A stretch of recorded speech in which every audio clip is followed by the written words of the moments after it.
राजस्व विभाग, वन विभाग, पुलिस, एसएसबी फोर्स और सिंचाई विभाग ने खटीमा क्षेत्र के इंडो नेपाल सीमा पर नो मैंस लैंड का निरीक्षण किया, जिसमें नो मैंस लैंड में हो रहे अतिक्रमण को हटाने के लिए चिन्हित किया गया। इस मौके पर उप जिलाधिकारी खटीमा रविंद्र सिंह बिष्ट ने कहा कि नो मैंस लैंड के पिलर संख्या 796 में सब पिलर 1 और 2 में कहीं पर नेपाल की तरफ से तो कहीं पर दोनों तरफ से अतिक्रमण किया गया है, जिस पर आज सर्वे किया जा रहा है। कल से नो मैंस लैंड में जितना भी अतिक्रमण है उसे हटाने की कार्रवाई की जाएगी। पहले नो मैंस लैंड पर हो रहे अतिक्रमण पर फोकस किया जा रहा है, उसके बाद जितने भी सरकारी जगह उन सबको अतिक्रमण मुक्त किया जाएगा। इस मौके पर वन विभाग के एसडीओ सचिता वर्मा ने कहा कि आज इसका निरीक्षण किया जा रहा है, जितना भी अतिक्रमण है उसको पूर्णतः हटा दिया जाएगा।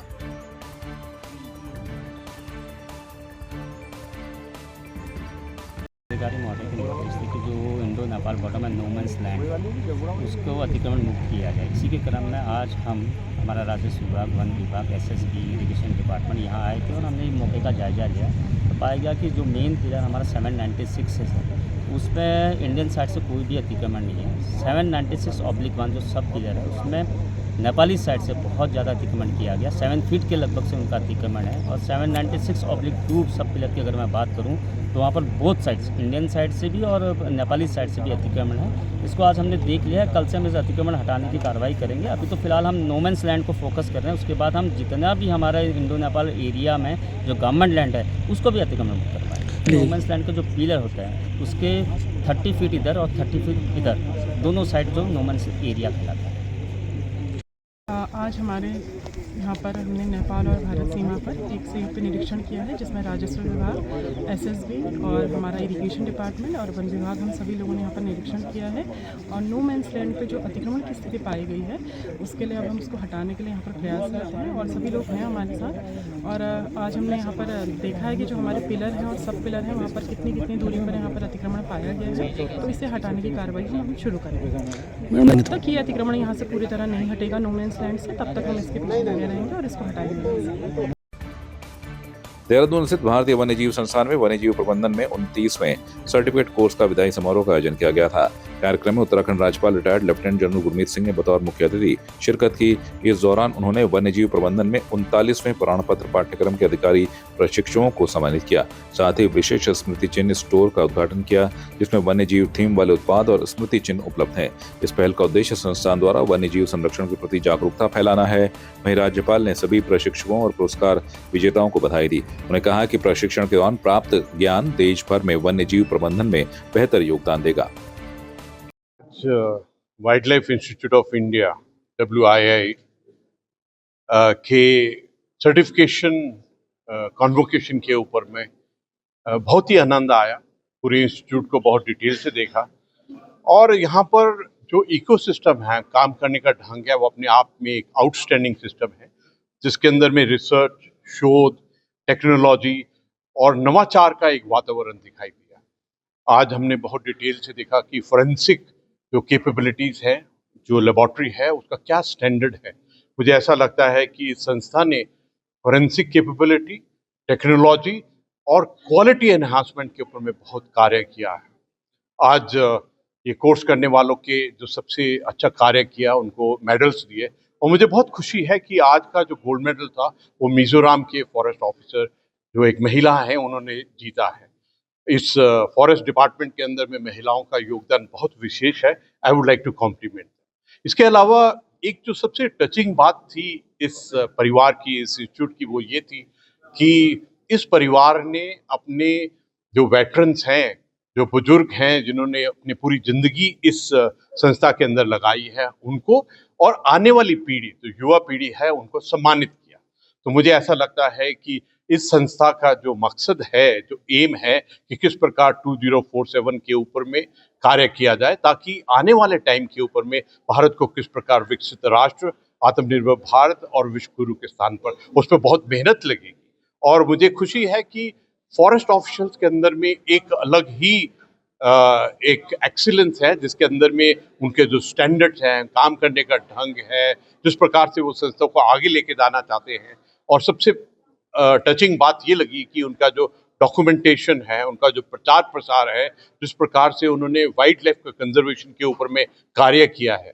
आई am very happy about the standard that they kept for themselves. प्रधानमंत्री नरेंद्र मोदी ने उत्तराखंड में शीतकालीन यात्रा को बढ़ावा देने और 38वें राष्ट्रीय खेलों के उद्घाटन के दौरान राज्य के विकास और पर्यटन को नई दिशा देने की वकालत की। पीएम मोदी ने कहा कि उत्तराखंड उनका दूसरा घर है और वो सर्दियों में यहाँ की शीतकालीन यात्रा का हिस्सा बनने की इच्छा रखते हैं। उन्होंने युवाओं और खिलाड़ियों से आग्रह किया कि वे सर्दियों में उत्तराखंड जरूर आएं और यहाँ की साहसिक गतिविधियों का आनंद लें।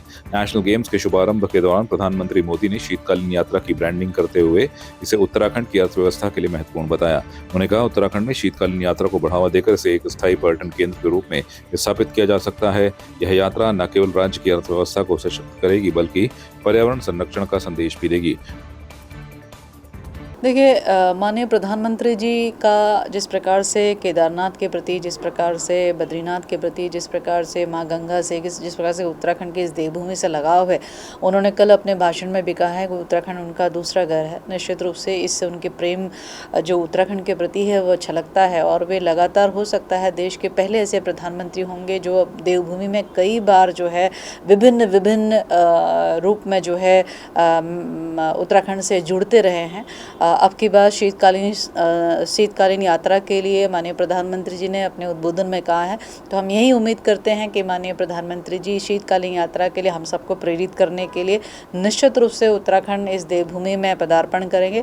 और निश्चित रूप से जो माननीय मुख्यमंत्री जी के द्वारा एक इनिशिएटिव लिया गया है कि शीतकालीन यात्रा को बढ़ावा मिलना चाहिए, माननीय प्रधानमंत्री जी के आगमन के बाद से मुझे उसमें यही दिखता है कि हमारी शीतकालीन यात्रा भी हमारी जैसे और अन्य यात्राएं केदारनाथ बद्रीनाथ की यात्राएं चलती है, उसी तरीके से यात्रा भी फिर से एक गति पकड़ेगी।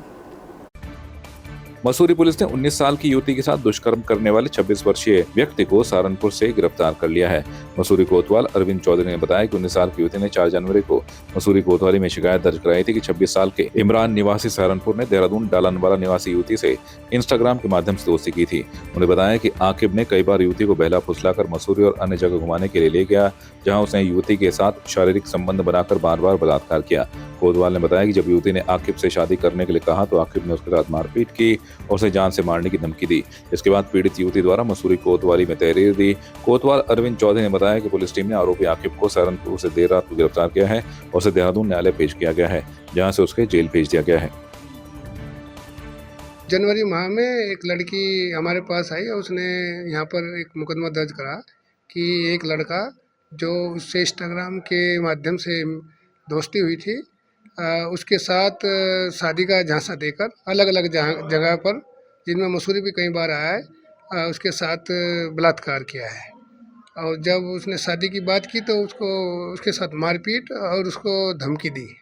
तो उस पर कल एक टीम गठित की गई। महिला उप निरीक्षक ज्योति पवार की टीम सहारनपुर गई और उसको वहाँ से अरेस्ट करके हम लेकर आए हैं और विधिक कार्रवाई अमल में लाई जा रही है। इसमें गाली गलौज, बलात्कार और जान से मारने की धमकी। हाँ, इसमें न्यायालय में पेश किया जाएगा और जो भी विधिक कार्रवाई होगी वो अमल में लाई जाएगी। आपकी इस पर क्या राय है, हमें कमेंट कर जरूर बताएं। इसके साथ ही आप हमारे YouTube चैनल को सब्सक्राइब कीजिए। आप हमें Facebook, Instagram, Twitter पर फॉलो भी कर सकते हैं और संवाद 365 के साथ एक क्लिक में जुड़ने के लिए डाउनलोड कीजिए संवाद 365 ऐप।